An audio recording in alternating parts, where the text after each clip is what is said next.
It's the Andy and Remington Steel Show on your screens tonight. It's the Andy and Remington Steel Show for your home delight. We're talking about Age of Sigmar and anything else that is cool. Talking about Warhammer Fantasy, it's easy to learn the rules. Andy and Remington, Andy and Remington, Andy and Remington Show. Welcome one and all. It's time for another spicy, tingling edition of the Andy and Rem Show, episode 198, the aftermath of Rem's first singles tournament. See from the thumbnail, untold numbers of trophies, but how many did we actually win at the event? You'll find out shortly indeed. You'll also notice that we haven't put together a snappy intro video yet. Still the same old thing. But speaking of same old thing, Mr. Rem, good evening. Hey, how's it going, everyone?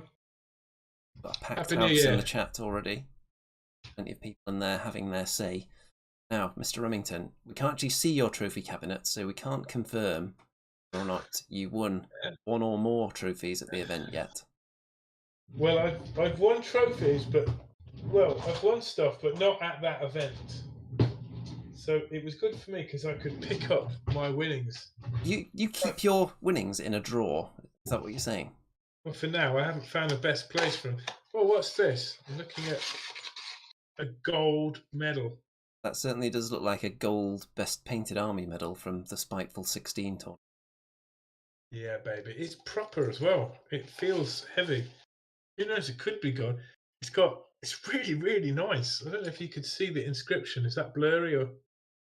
It's not that clear. Have you put up a picture of it anywhere? No, I shall take a picture and put it in the Discord, which you should all join if you haven't already. How do you get on the Andy and Rem Discord, Andy? There's a link to it in the description of this video and every episode. And I got a second one here. This is for, I presume this is for taking part. Yeah, we all got one of those. No need to Yep. be proud of that one. And I got a tankard as well. That's nice. And it says, friends should be good and few. Which is nice, isn't it? So people do want to know, though, did you get any trophies? No, I did not. I was so nervous before because this is the first proper singles tournament. Because this tournament here, that was doubles last year. So this was my first singles Age of Sigmar tournament. So it's 3 games in one day. You have to actually know the rules yourself. You can't just look to your teammate. So I was on the phone to Andy, print me off the rules for this and that, and I was actually all right. I wasn't too bad. There's only one moment where I forgot something I could have done. But one thing I did forget is the heroic actions at the start. I kept forgetting what you can do. So that was annoying, but I'm getting there, man. I had 3 games. We'll talk about them in a sec. Do you want the good news, though? In the new General's Handbook that's coming out, there's going to be more heroic action. Oh, my God. Yes, you're going to have even more to keep track of. It's going to be fun. Wait. So we can talk about that a bit later, actually. So before we look at this Cities of Sigmar stuff, shall we just go straight into looking at some pictures from your tournament games? I don't think you took enough to do your own analysis video. I noticed you were pushed for time once or twice. I seem to recall making my way around the room and finding that one of your games had to end at the end of round 2 because you were over time. Yeah, I mean, games 2 and 3, I was fighting against Skaven. So, that's a lot of models pushing around, a lot of units.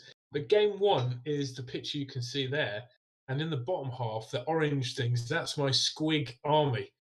I don't recall Squigs ever winning a tournament, but it's a very fun army. You can see I've got a Squig Gobber, 2 units of 10 Squigs, 10 Squig Hoppers, 10 Squig Knights or Boingrot Bounders. I've got a Mangler Squig, a Loon Boss and a Mangler Squig. I've got a Mushroom Shaman, and I've got 6 Fairwater Troggoths, and I've got a couple of allies there. I've got the big troll that's poked by a guy on a stick. Where's that hiding? That's on the that one left, there? but No. in the middle, Oh, there that's he is. Big that's it. Trogoth. Yeah. Well, I can't remember what it's called. If I get my list out, that's it. A breaker boss. On He's brilliant. Maya Brute's Trogoth, isn't it? Yeah. Maya Brute, breaker boss, Trogoth. But he's basically kamikaze. Get him in there, and you do that. Anyway, so that's my squig army. Exactly 2,000 points. I noticed that And you've deployed your, what's this even called? The Slogoth? yes, It's difficult to keep Marshcrawler track of all these Slogoth. names, isn't it? So the It Slogoth is. right in the middle, who's granting benefits to nearby units, so taking that on Yeah, board. he gives +1 to hit. It is kind of cool. So I keep him there. I keep things close by because my units are so weak, they get picked off. And they've got the all the cavalry, let's say. I've got a loon boss on a squig as well. They're all random movement, you know. And anyway, who am I fighting? I'm fighting a Stormcast army that's made up entirely of dragons. How many dragons? Oh my god! So there was two on that side. There was a big mother dragon there, which you can just see the Which one is wings. it? Is it Frondis? Yes. Yeah. Yeah. A unit, is And that a then unit of 4 or 2 units of 2? that's a unit of 4. And then there's another 2 over there? Is there? Yes. Yeah. Very scary. So 9 wounds each dragon, and Krondis has got something like 18 wounds up.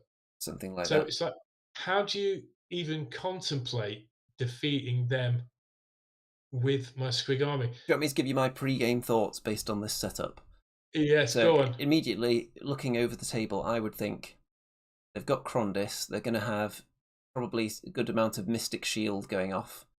Yes. Armor save going up on all these dragons when they get into your units. You might struggle to get through them with your limited mortal wound output, I would say. Yes. The only Yes. things they would be worried about would be the Trogoth, Maya Brute Trogoth, and maybe the 6 trolls. Nothing else is that scary, particularly. The normal squigs I don't think would do much. All the armor on these dragons with magic backing them up. Yeah, and to make it worse, Andy, they went first. So I couldn't rearrange anything. So you can see those round, clear things, they're objectives, right?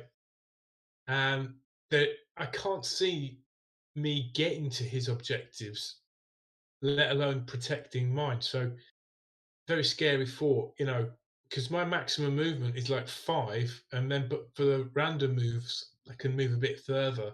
Anyway, he goes first, and he can move something like 18 inch, so right across the board.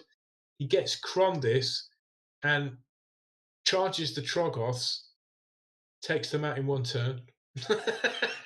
So that's my most powerful unit gone before we even rolled a die. Before we even took a turn. Then the other dragons come in. My breaker boss did really well. He killed a dragon and nearly 2. And I managed to defeat those 4 dragons in the middle with all my squigs, and my mangler squig. So I did all right, but he was just getting points because he got all his own points, and then eventually took over mine. So in the end, I think my shaman killed himself because he rolled snake eyes. That always helps, doesn't it? Yeah, and in the end, I think I had something like 5 squigs left. In the end, that was it. He'd sort of taken one, but he only had Krondis left and 2 dragons. So for me, it was. I mean, if you're a goblin squig army and you killed 6 dragons, you'd be pretty pleased with that, wouldn't you? Yeah, Even I though you think died. my observations would be that since you don't have really the ability to focus fire on things, you don't have much shooting, and your units there's quite a lot of models in some of them. So you're not going to be able to, because if you have a lot of attacks on a small base, for example, like a hero, multiple heroes, but with squigs, I assume they don't have many attacks each. You're not going to be. They get 2 attacks. I think they get -1 rend. You'd be surprised. I did a lot of wounds on his dragons. Once they're all getting in, and my bosses were getting in, especially the mangler squig, it was amazing. Well, once they get in, you can't be all out defensing and mystic shielding every unit. So if they're fighting on multiple fronts, that's fine. I think the scary units for you, trolls are scary and you find they're getting annihilated in the round, then I think the future probably demand a line of squigs in front of them. Yeah, and that's what I did in the follow-up games. I've never fought an army of dragons before. I mean, it's daunting because I don't know everyone else's rules as well. So I don't even know what Krondis, the father of all dragons, or whatever, can do. But It's yeah, in some ways there is a bit of a no-win situation because I assume the opponent had less drops than you. Oh god, yeah, Yeah. big time. I had something like 7, 8 drops. He had 4, Yeah, so if or you even deploy two outside drops. their charge range or deploy in an area that's somewhat safe, so they won't all make it into you in the first turn, then you don't have that much shooting to threaten with, so it just make you go first. And then you can either sit at the back and waste a turn of fighting, or you can move forward to the place you would have been anyway. Yeah, but the objective is to get those objectives in it. That's how you're getting the points. So It's a tricky one. So other I than would just challenge. camping at the back of your objectives there, keeping the trolls and the other hard-hitting stuff just behind twigs, I can't think of too much else to counter that. I would The love to, menace. give that setup to any sort of expert and see if they can defeat the dragons. Anyway, suffice it to say, the dragon army did get to the final. I was up against someone that was very good, but they were dead nice as well. Just explained rules to me that I didn't know. Were really patient, even though the game sort of finished quite quickly.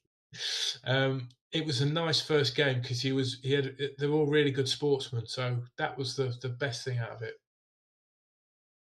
Hey, by the way, if anyone's interested in what happened in any of my games at this event, then I have got a full report video up channel. So I think So this is a game against a Skaven army, and sort of the objectives are different this time. And now you can see how reactive I was. I put the squigs at the front and the trolls at the back. um, yeah, so that's quite a long way. None of us have really a lot of movement. He had 2 of these sort of bells or plague bell things. you can see why you run out of Uh, time, because that is yeah, a lot of models that probably aren't that hard hitting, so there's going to be a lot yeah. left. And stuff comes back as well. Your clan rats, plague monks, plague priests. Things I'd never played against, and I did pretty well. This game was a really good game, and the sportsman award I was won by the guy I played against in this one. Dead nice. And Got I did really good. We got a draw in the end, but I so think if we played it through, I probably would have lost. just from looking at this picture, my thoughts would be that the infantry and your squigs are probably just going to have a big fight in the middle. They're going to very slowly kill each other for most of the game. And then, because your opponent has probably got superior shooting and magic capabilities with some of this stuff, they'd probably pick off some of your big stuff from in the lines. So they might have the slight edge as time goes on. Now, there's one thing I haven't mentioned. My shaman took an endless, a Gloomspite Git's endless spell with him, and that's Mork's Mighty Mushroom, which just looks like a giant atomic mushroom.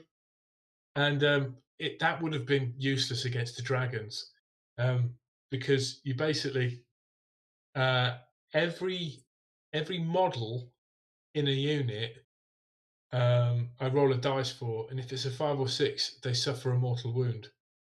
So if there was like 3 dragons, they would maximum they'd only suffer a mortal wound each. But if it's say 20 clan rats, you can delete 4, 5, 6, 7 of them if you roll pretty well. And that's exactly what happened. So I successfully cast a spell, and 4 of his units were decimated by this mighty mushroom spell. So that was like, oh my god, that was amazing. And then the squid gobber shot a bunch of things because the Skaven don't have higher saving throws, and that was really good. It deleted a load, and it gave me a lot of confidence. That And the clan rats keep coming back to life after you've killed a load of them. yeah, they do. I didn't realize that until it happened. So then I started focusing on the plague priests, who were like tough as nails if you let them attack, basically. Um, yeah, they've got this sort of death on frenzy. So once they die, they get an extra attack. I would Brutal. say that obviously you'd learned from the first game, screening off the trolls, but in this game, I don't know how necessary it is, because you're not up against a lot of speed, are you? No, you'd be surprised. We got to the middle quite pretty quickly because I was running, and the I think I could actually run and charge because of the light of the bad moon helped me, which is a glimpse bite git special rule that comes into play from sort of turn two, really. Um, you see that big moon in the middle, that big moon monument, that can bring back units of squigs after they've been killed. And in the first game, I managed to bring back one unit, but in the subsequent games, I failed every roll. I needed a 4 up. So it's 50% chance to bring back a unit, and I missed it every single time. It's the way. Yeah, but that was a really fun game, and it ended with a draw. We just ran out of time. At the end of turn 2, he Was said. it? Yeah. Yeah. I could see why it took so long, though, looking at those two armies. I mean, the thing is, with Age of Sigmar, if you get the double turn, so you go, I win the priority, and then I decide to go again. So it means I've got to have had 2 turns in a row.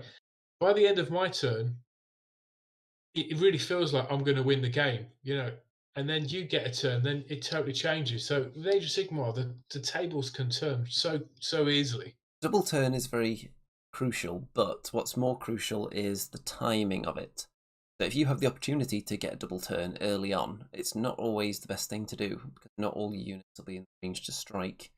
You want to have that double turn at a moment when you've got decisive moves to make. Yeah. When you can rack up the most points and kill things, that's when you want those 2 turns in a row. Which is what I learned from the third game. So yes, that's the third and final game pitched down. I fought Skaven again. This time he had 2. Have you got a picture of it there, Andy? The next game. Yeah.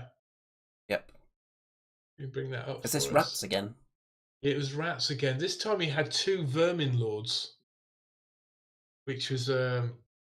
One was like the one on the left was a bit more magic based, and the one on the right was the fighty one. And he had loads of clan rats, not so many plague priests this time. And he also had loads of what the big rats called, rat ogres, I think. Yeah, I'm not Or were sure they if they're still called that now, but I know what you Well, mean. there might have been one unit of Storm Vermin, one unit of Rat Ogres, There and they are. basically he started using some magic-y stuff that I hadn't used before, like the end of the spell where you put the portal in, and then your spell can travel another Yeah, the spell 30 inches, portal. which was horrible. So he went first, and he cast the dreaded 13th on my Breaker boss, and almost nearly killed him, and then created a unit of clan rats near me. Then you see those green, swampy, slimy pools.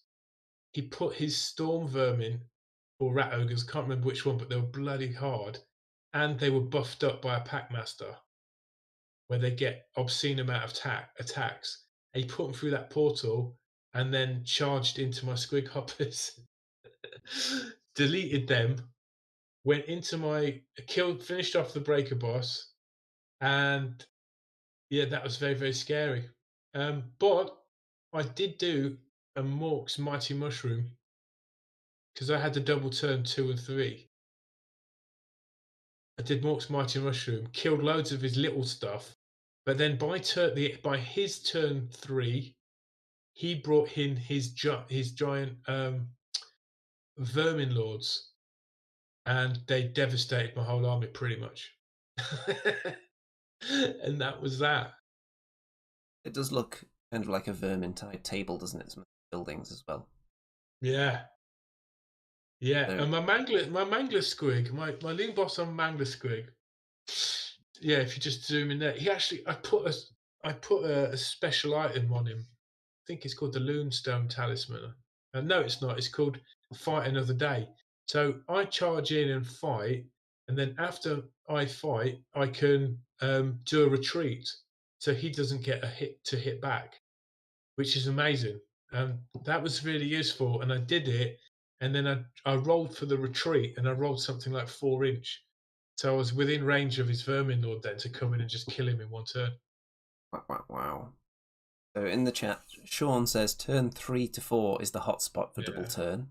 Yeah, absolutely. I experienced that Yeah, the goes 1 down and there. 2 double turn isn't usually that scary, and if you end up with that, often it means you're just in prime position to be doubled turn 2 and 3 or 3 and 4, which are usually crucial. I've sometimes found that when there's not much left on the table to turn 4 and 5 double, sometimes you can just rack up 3 points because there's nothing to contest you, so you can just jump onto things and set up to deny your opponent in turn 5. Well, sometimes that can be a good one. Very rare that Yeah. you get multiple doubles yourself. Often both players will get a double each throughout the game. It's just who gets So theirs at the best time. if you go in turn 2, if you go last, then you win the priority in turn 3. Do you usually elect for them to go first then? It depends. So with my army, for example, if I've brought down the Annihilators, they've just charged in, killed something, and now they're just standing out in the open. They're just going to get killed if my opponent goes next because they don't have enough wounds. But if I get a chance for a double while they're still alive, there's still all 3 of them still alive, then I'll probably take it because then I can get them to charge into something else, which is a bonus because you normally expect them to come down, kill something, and die. Getting the double means they can have another go. Yeah. So um, because I fought the dragons and lost, I then fought someone else who'd lost their first game. So it was kind of games 2 and 3 felt a bit more fairer, which was kind of cool. After my game had finished, I went over to the leaders table, and it was that dragon army versus a Lumineth Realmlords army, and they'd just finished, and the Lumineth player I think had won the tournament the day before, and I looked at his army and he's explaining about all the things it can do, and it was just like, oh my god, it was like something like 50 archers and Teclis and 10 spearmen. And basically, he killed the dragons in 2 turns or something like that just by shooting them all off. So it That was like, sounds about oh, right. Yeah, I if don't know. were they It deployed felt in like a like big castle with Teclis in the middle and the spears on the outside to stop the archers being charged, that kind of thing. it's possible. I didn't see the setup because they'd just been sort of packing them away at that point. I've played against that kind of thing, and unless you can shoot them down with your own shooting, if you can shoot Teclis off the table, for example, I don't know how you'd get through that castle. I'm sure there are units that can do it, but you need something really specific Yeah, to deal with the castle. I remember one of the first GW Age of Sigmar tournaments, and I mentioned this to you before, Andy. Like the winning player was someone who'd just spammed Savage Orruk archers because they had a rule where they could shoot again, basically. So they had something like 2 shots each, 5 up to hit, and then they had some kind of buff which meant 4 up to hit. 60 archers, 120 shots, shooting twice. That's 240 shots. 4 up to hit. So basically, you deal something like 60 wounds on average a turn. There would So have been less ways to buff your armor save back then as well, no doubt. yeah. So I don't know. I don't like spammy armies. And I was texting you back and forth the other day, and I was saying I think maybe you shouldn't be allowed to take more than 2 units of the same thing. You know. I think the old how it used to be in Warhammer Fantasy, where you had your core troops that had to make up a certain amount of points, is one way of doing it. But Yes. Yes. some would say that's lazy design because it means you're not bothering to balance any of the units within the armies, making things that are cool. And then if they're too strong, oh, we'll put them in the rare section so you can't have many of them. Yeah, that So was I could understand frustrating. that argument as well. You wanted to play the kind of cool models, and then but you had to buy all this like boring battle line first. For instance, with Beastmen, you couldn't have a giant, a Jabberlife, and a Cyclops because they were all rare. Maybe that was really frustrating. I think that was one of the So I could, selling points of Age of Sigmar early on, was uh, you can go in the shop, if it's on the shelf, that can be your army. You don't yeah, have it to was have just you sick. don't have to have any limits. You can just say, okay, I'll just have a couple of giants, this guy on a griffin. There we go. Put that on the table. I mean, look, I think if you've got a troll army and all your army's made up of sort of trolls, but I wouldn't have more than 2 units of Fellwater Troggoths, I could have other Troggoths. That's different. But when you're just getting 3 units of 20 archers and they're all ridiculously good, they're good anyway. It's like, oh, come on. Yeah, the only way you're limited now is with battle line units. You have to have a specific number, but usually armies will have a way to make most of the cool things battle line anyway. Like Stormcast, you can make the dragons battle line. You can make Goths. line, Mm. different sub-factions. I mean, the thing is, games like this, you can't see them winning many tournaments, but you can have a lot of fun with them, and they can kill stuff. So for me at the minute, that's good enough.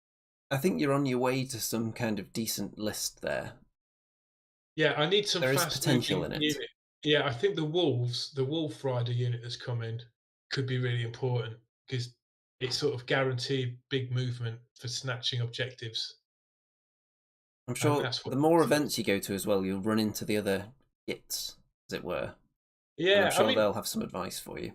it was great seeing all the different armies that were there to on display and playing because there was armies that I've never played before. Maybe you've never played before, right? And this is how you get to play Until you've those played other against an armies. army, you don't really have any way of knowing all its tricks. Unless you No, endlessly watch all the analysis videos whenever the new tomes come out. But even then, a lot of it isn't going to stick in your mind until you've had a game experience against it. I mean, there's three armies that had been brought there that I was like, oh man, I'm so happy I didn't have to play them. One was like a chaos army where they had loads of chosen and they just looked really tough. And I Yeah, think I played you against you that one. then there was another one that was Sylvaneth, which you played against as well. It's like, oh man, I'm glad I don't play those because they just run circles around me. And Yeah, then Sylvaneth, they can just teleport around different terrain, they can punch you in the face and then teleport away. They can just be near another unit and on a 2+ bring like 6 wound models back to life. and then that guy had brought Gotrek with the Sylvaneth army as well, hadn't he? But Okay, he so if must have anyone, lost the game because he didn't win the whole tournament, did he? yeah, He you must do have lost. get. It's sometimes you end up in kind of rock paper scissors situation where a list looks really good against one thing, but against something else it struggles.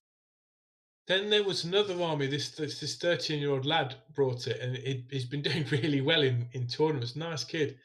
And it was that undead army, wasn't it? It's like what's it called? The Tomb Kings one. Bone Reaper. Yeah, Ossiarch Bone Reapers, and yeah, they've got really good saving throws. They keep coming back. They look really hard to play against. I don't Um, know if I've ever played against Bone Reaper. I'm sure I no. would remember it if I had. If I have played against them once, because I don't have any particular memories of playing.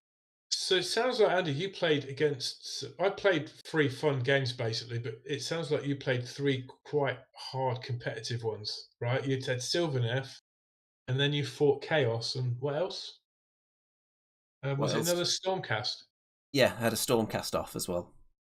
They were all really competitive, as in both sides were trying to win and were in positions to achieve things up until the end.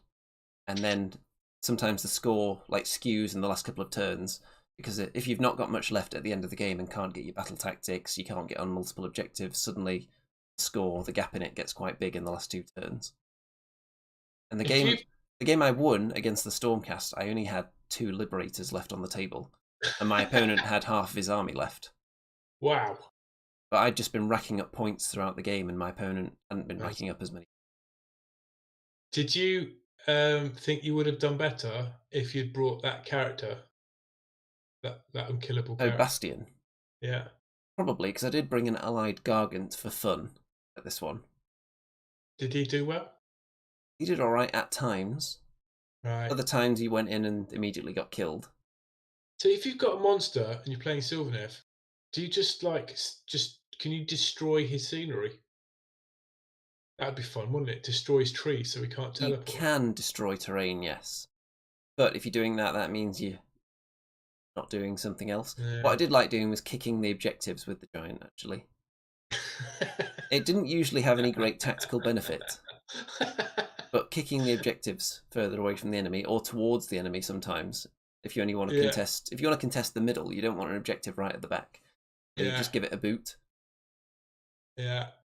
So that was I fun. think one thing I was impressed with the most was I think everyone that I was playing with sort of sympathised with the lack of gaming experience that I've had, and they're also happy to explain the rules, and they sort of were quite understanding that there's a lot to remember.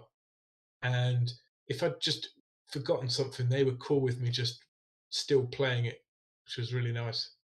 Well, I think in general, people want to win the game because they made good moves, not because they remembered more rules than their opponent. Yeah. In general. Yeah. You don't want So it to there be you a go. case of where you think you're in a winning position, and then suddenly your opponent says, well, actually, this model can do this that you didn't know about, so actually I've won. Well, there you go, Andy. That was my first tournament. So, would you do another? Yeah, I would. Would you do a 2-dayer that usually have 3 games on day 1, 2 games on day 2? Yeah, I think I would. 2-day tournaments are much more common. In Yeah, Age of Sigmar, at least, they're very common. In Kings of I would. War, there's a lot more 1-dayers. It'd be interesting because don't the games get harder because everyone gets better with each game?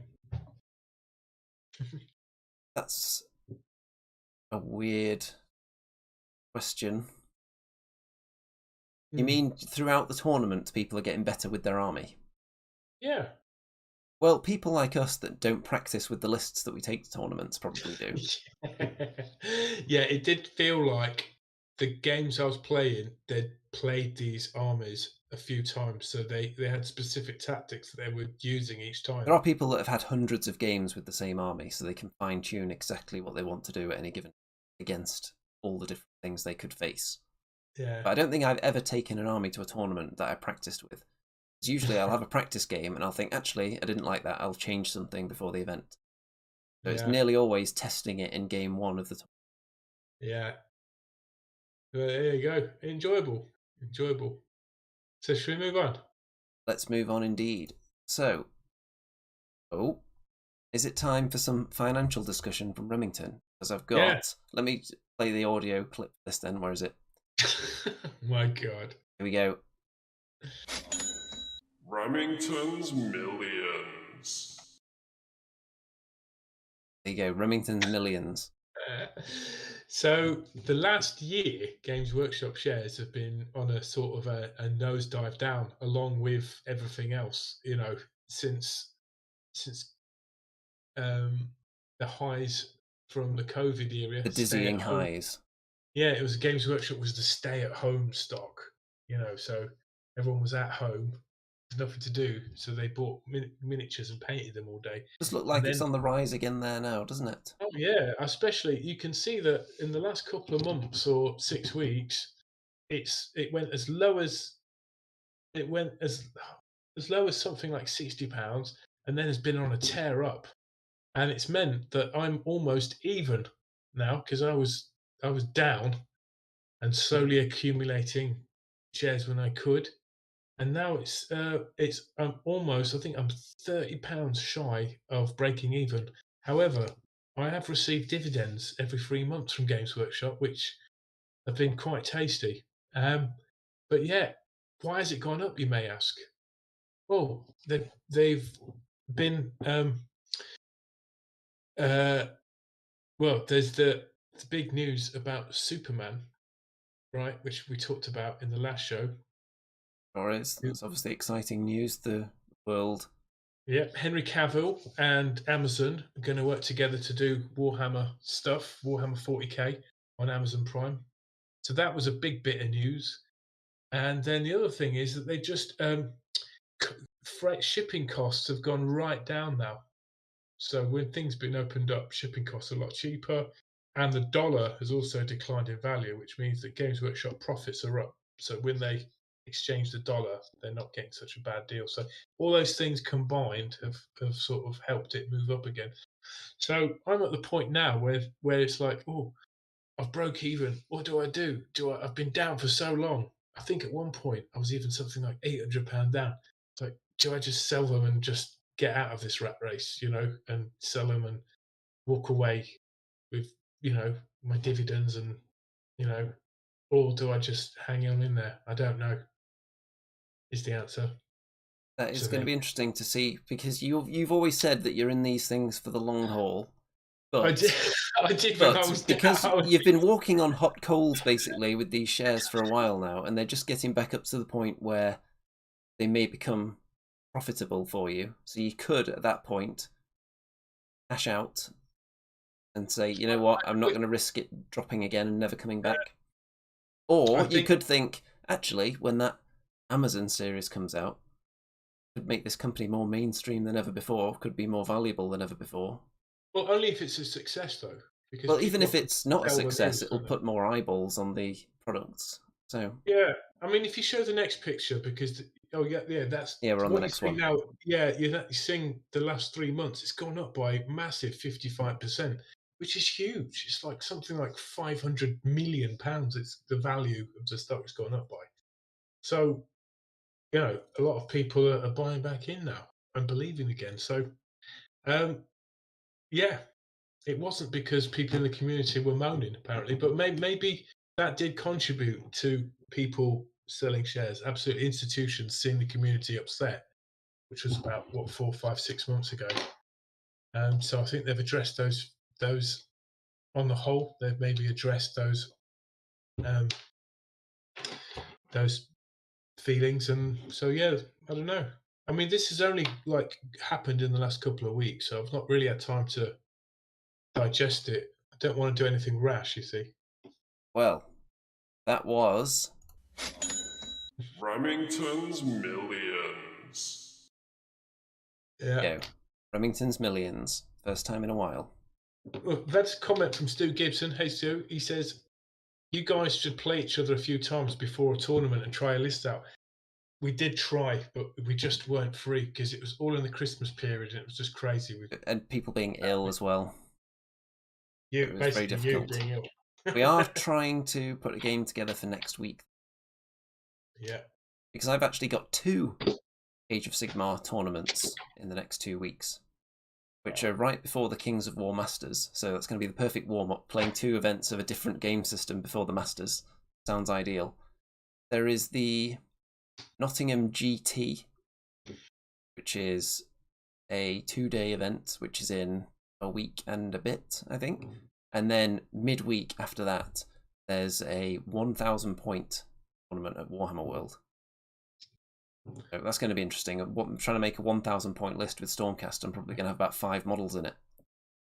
You'd think there might be shorter games, wouldn't you? But I don't know. I like 2,000 points. It's quite meaty. Seems about right. But we've had some nice 1,000 point one. Anyway, Andy, you've put this picture up, and I've never seen it before, and it looks kind of tasty. Looks like Age of Sigmar.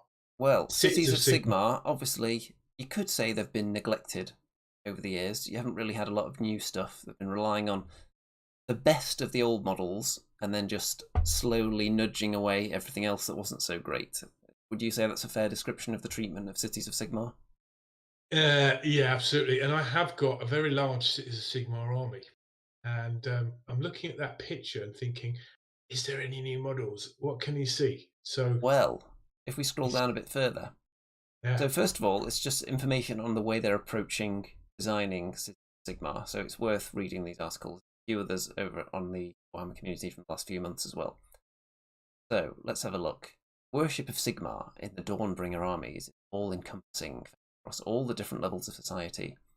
Crusaders labour, exhaust, and even punish themselves to varying degrees to live up to the ideals of their supreme god. So yeah, that sounds about right.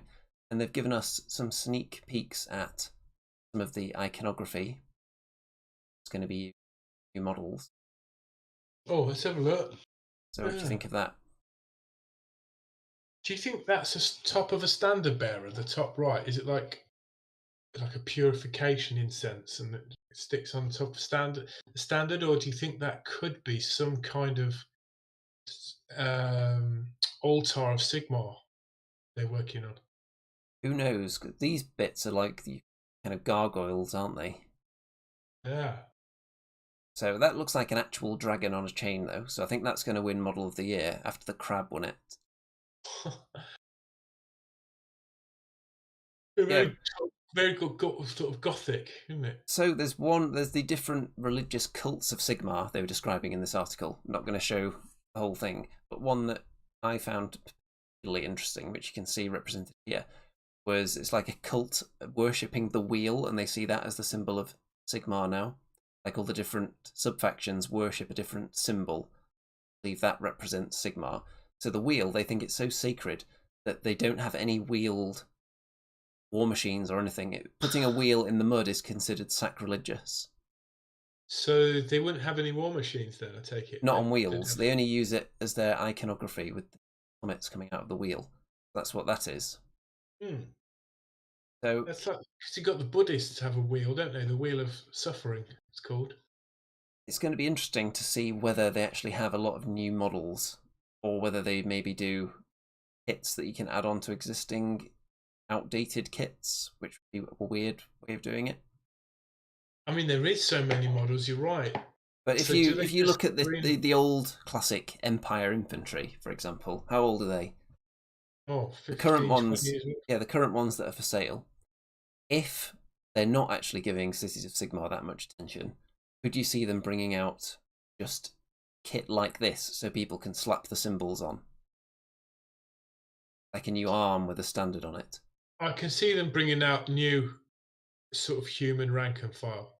Like at the minute, you've got swordsmen, which could be halberdiers or spearmen.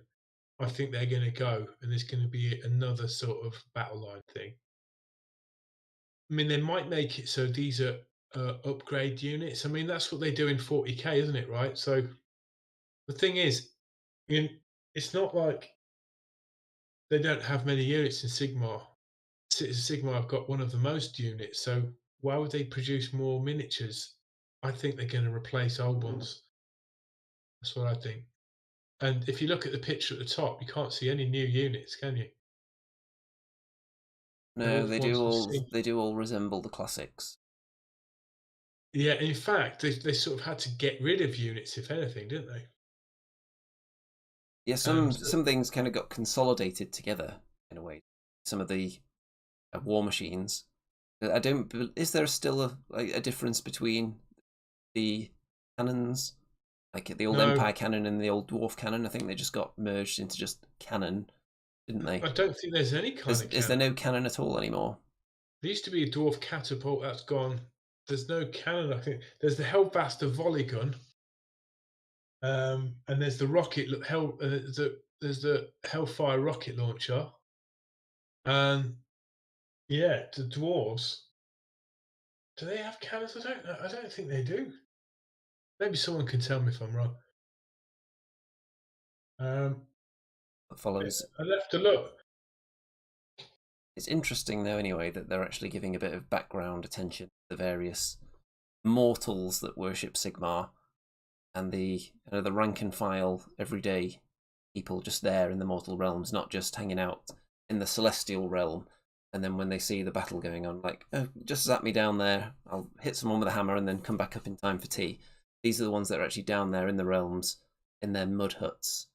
I think the problem is, Andy, as you develop this army, it's going to sort of expand, and then you're like, well, why do we have dwarves, humans, and elves? Shouldn't we separate them? And so they'll sort of expand where they've just been contracting for the last 6 years, haven't they? I think it does kind of make sense a little bit in that you've already got the Caradron Overlords, you've got the Fire Slayers, Lumineth, all these different factions for the races. But anyone in those races who decides not to follow that path, just wants to worship Sigmar, they kind of band together. I could see that making sense. Well, I always thought that the devoted of Sigmar should have their own sort of fleshed out army rather than just the 2 or 3 units that they had. Because there's something great in there. You got battle priests, you got flagellants, you got big units on wheels. You've got witch hunters. I mean, that could be kind of cool. William says they're replacing all the Free Guild human units, from what I've heard. So it would be about time, wouldn't it? Well, that's kind of just 3 boxes. So you've got the one box which is just the swordsman, spearman, halberders, right? Options with one box, and the other box is the crossbowmen and handgunners. They could even And just then, replace all of that with one kit, probably. yeah, maybe, yeah.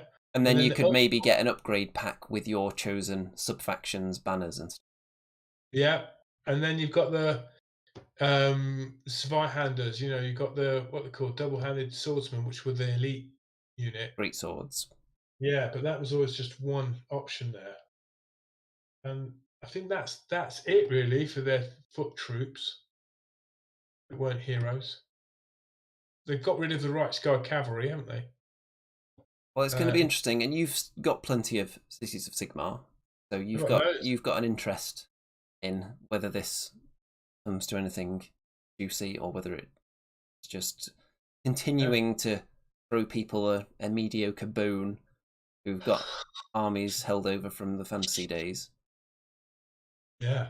Talking of fantasy in the old world, hasn't it been something like 3 years since they announced something's going to happen? And they also announced it was a long way off, and we haven't seen any evidence that it's anywhere nearer yet. We've seen a few pieces of artwork here and there, but they'll trickle out now and then. They usually tend to trickle it out when it coincides with big Kings of War release. I don't know if that's intentional or not. I don't know. I don't know whether they would see it as competition, really. I think it's more when Total War Warhammer 3 was being released. They sort of talked about Kislev, didn't they? So we've had Bretonnia, Kislev, a bit more fleshed out.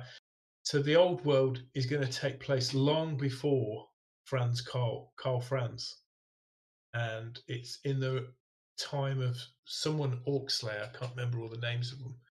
So it's you've got the sort of border princes as well, Tylia, Estalia. Could be good. I'm looking forward to it. It'll be interesting whether they can kind of match what the Horus Heresy is to 40k, like jump back in the timeline, because obviously in the in the fluff, that's not really something that's as represented, is it? Yeah, I think you got it bang on there, and I'm thinking Age of Warhammer Fantasy died in what, 2015, or was it 2014?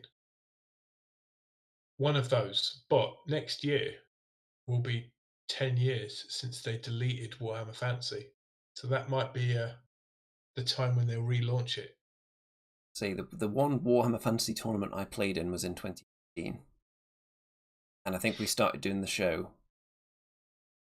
a few months later, maybe, because it was during the end times.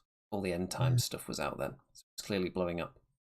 The other interesting thing is that Games Workshop shares became a public company around 2014-15, and that's when its fortunes started to change. Some would say for the worse, some would say for the better. Isn't that interesting? You know what else is interesting? The return of everyone's favourite segment of this show. If you ask people on the street, what's the one thing that you miss most about the Andy and Rem show? Probably what the hell is that, I think. Well, that's what they say. I'm going to assume they're answering the question and not just asking what the hell the show is. So, if you're ready for some classic vintage what the hell is that action, it's going to be a slightly zoomed in close-up of a piece of a miniature. First one to identify it is the winner. Okay, so obviously you've got to watch the intro video first. Going old school, here we go. What the hell is that? What the hell is that? Is it a chaos dwarf or a vampire bear? Oh, what the hell is that? What the hell is that? Oh, what the hell is that? What the hell is that? Only Andy and Remington, Andy and Remy, Andy and Remington know. What the hell is that? What the hell is that? Is it Sigmar speed or Neferata's hat? Oh, what the hell is that? Oh, what the hell is that? Is it a mangled squig or a sorcerer's rat? Only Andy and Remington, Andy and Remy, Andy and Remington know. There you go. What the hell is that? Wow. Starting people off with not too difficult. It's been a while. People might be a bit rusty, but what the hell is that? You're looking at it right now. Oh, I know. I know what it is because I've painted one. Someone's going to get it. Someone's going to get it very fast, I think. Staring at the comments. Colin Mack says, a horse for chaos. Well, no. Will's bang on right there. Well, is he? Is he? I would say so. Or well, he's almost right there. Well, it's the other one. It's so close. Pretty sure they have the same horse head. They do have the same But because cost. I've taken it from the image of the other unit, someone's going to have to get that. What's the other unit? Don't you know? Someone's going to drop it in there any second. I always thought those teeth looked a bit ridiculous myself. They do. Poor Colin. He doesn't play AOS. To be fair, these were around in Warhammer Fantasy, weren't they? Yes, they were. Yeah, this unit's old Yes, they school. were. So you had Dark Riders on Dark Steeds, and then you had Yes, what else can you the other build build from that option. kit? On somebody. Yes. Oh, Stu Gibson. Very Dark close, Elf but Warlocks. Yeah. yeah. Will Matthews, I think, deserves it. Stu, so close. Doomfire Warlocks. So Will receives a year's worth of free miniatures from Andy. Yes, my entire miniature range that I manufacture and sell, you get a year's supply of those. So if that happens to be 0 miniatures, then it's not technically a lie. Yeah, I think the horses are meant to be kind of like crazed, aren't they? Foaming at the mouth. Yeah, hungry. those teeth are definitely on the large side. But the thing is, they look a bit like Bugs Bunny. With them teeth. Yeah. So yeah, nice one, Andy. I enjoyed that. I hope you all did as well. Yes, that was very exciting, wasn't it? Turn So of everyone's favourite segment. So we've sort of reached the end of the show-ish. Almost. Let's see. We've got... You sent me this to look at. I sent you that. That's what I've been working on. What do you think? So I couldn't help but buy more squigs, and I bought the Squiggalanch box, which comes with 2 Mangler squigs, 10 normal squigs, and 10 squig hoppers. So and a loon boss. So I finished the first Mangler squig. So the idea is I'm gonna have 3 of these on the table, eating Andy's Sigmarines. What do you think? I think I'm pretty pleased with that paint job. After so long out of the I game. think it's very good, and very good colour scheme choice as well. Yeah. Now Can't the go only wrong with a question bit of is, orange. the final Mangler, should that be orange as well? Or should I go for a different colour? I'm not sure. If you've got an idea for a different colour, maybe. Have we got another picture of it? Is this the same one from a different angle? Yes. Yes, you can see. I assume it's saliva or blood of something it's eating that's just Yeah, it's splatting. sort of tongue and saliva splitting out. But if you look on the bottom Mangler Squig's face, I did something nice, sort of tattoo-ish on the eye. That kind of looks cool, I think. Difficult to see on this painting picture. love painting big miniatures. Speaking of big miniatures, shall I show you what I'm working on at the moment? Yeah. Bum, bum, bum, bum, bum, bum. Oh yeah.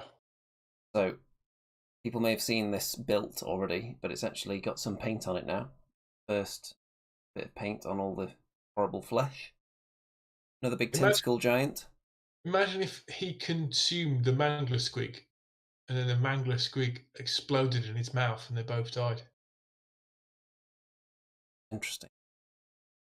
So, my plan is that the Kings of War Masters coming up, instead of taking a competitive army, thinking I just take 3 Shadow Hulks, which aren't that competitive, but they look really cool and they're big and scary. Obviously, Masters players aren't going to be intimidated by models. They're just going to be looking at the stats and thinking, yeah, that's not very good. But no. I think that'll be fun, though, if I can get that one ready in time for the Masters. And surely you can put an ace up your sleeve in that army somehow. Don't make it so easy. They do have good stuff as well. It's not a weak army by any means. And something that I've got as well that I'm going to show you, which if I can reach it, I might have to take my headphones off to reach this. Just a second.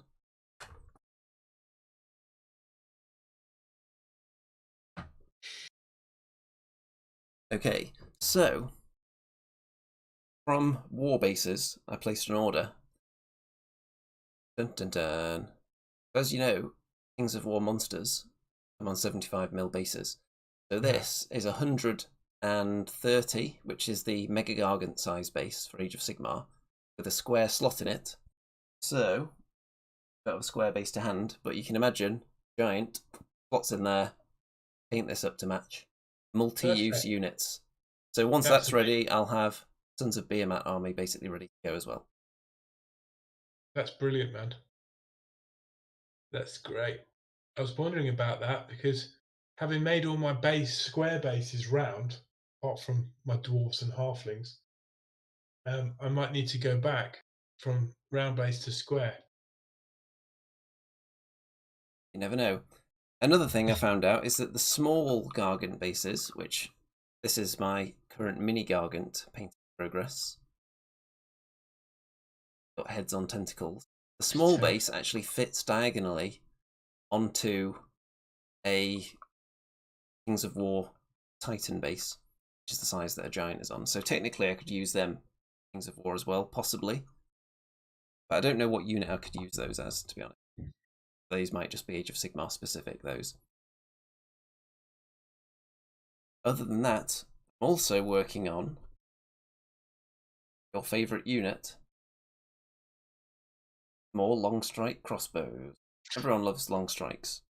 It might have been a giveaway if anyone spotted these base-coated ether wings in the background.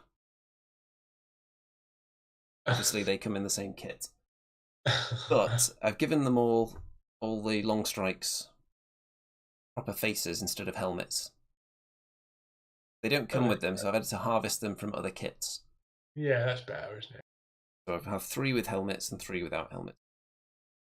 Other than that, I think we've both been playing a lot of XCOM 2 War of the Chosen, haven't we? Yeah, amazing. So addictive. So addictive. You said you've managed to kill one of the Chosen so far. Yes, I have. I was in the middle of the game and my sharpshooter, so I've just gone all the way up to Major, has just been killed. No, not a sharpshooter, the guy with the gremlin that can heal people. They're useful. The specialist. They're hard to keep alive without just gaining one from completing a mission. Anyway, we're talking stuff people won't understand, but yeah. I'm sure people care about games on Steam as well. Especially because it's been a sale, hasn't there? There's been Christmas and January sales. I did buy a Total War Kings of Britannia, and I haven't been able to get into it yet. So, yeah. Well, somebody did get me Warhammer 40,000 Dark Tide for Christmas, which I've been playing a bit of as well, which is very similar to Vermintide. Oh, wow. Obviously in the Warhammer 40,000 universe. And one thing that's notable, you know how in Vermintide all the different characters you can be are different abilities. I would say they're even more different in Dark Tide. Great. I've been playing as the Ogrin. You've been enjoying it? Yeah, it's a lot of fun. So for the first few missions, I was using a latrine shovel as a weapon. And he didn't even have any shoes, but I've finally unlocked a pair of trousers that has shoes, and I'm now using a proper weapon. Is it massive, the game? What way? Like loads of levels and loads of new things. Number of levels is probably similar to Vermintide, so I imagine they're going to add more as time goes on, but it's a very similar kind of thing, except there's more ranged fighting, I would say. More of the enemies will stop and shoot you as well as charging at you. Right, I see. And you've got all the archetypes of special enemies, like you've got these hellhounds that charge you and jump on you, eat you until someone hits them. You've got guys that shoot nets at you. You've got obviously the big, horrible, scary plague things. But it's a lot of fun. Okay, I'll check it out. All right, Andy, I need to dash now. Yep, time to wrap this one up on episode 198. So only 2 episodes away. That rather significant number. We're going to have to do something special for the 200th episode, aren't we? Absolutely. Get something crazy lined up for that. So if anyone's got any... Yeah, we will have to be getting guests on soon. If anyone's got any last second comments, then get them in now, because we're about to wrap this one up.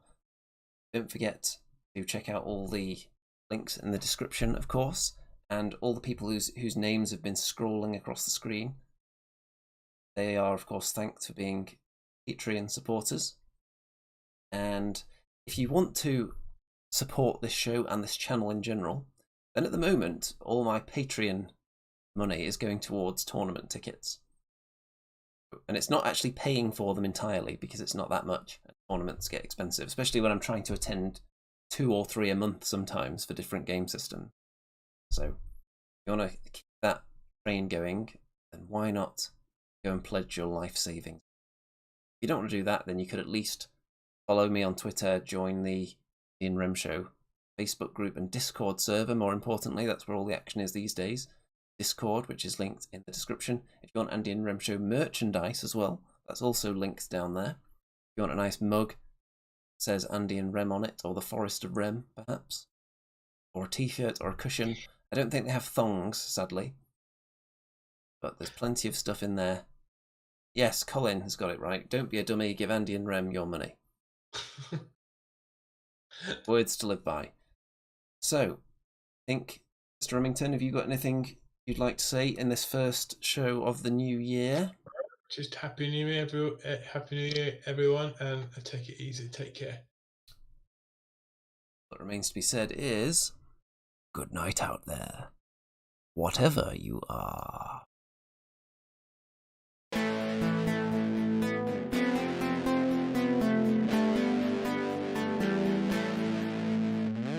It's the Andy and Remington Steel Show on your screens tonight.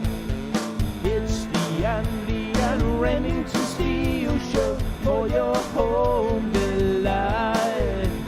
We're talking about Age of Sigmar and anything else that is cool. Talking about Warhammer Fantasy, it's easy to love.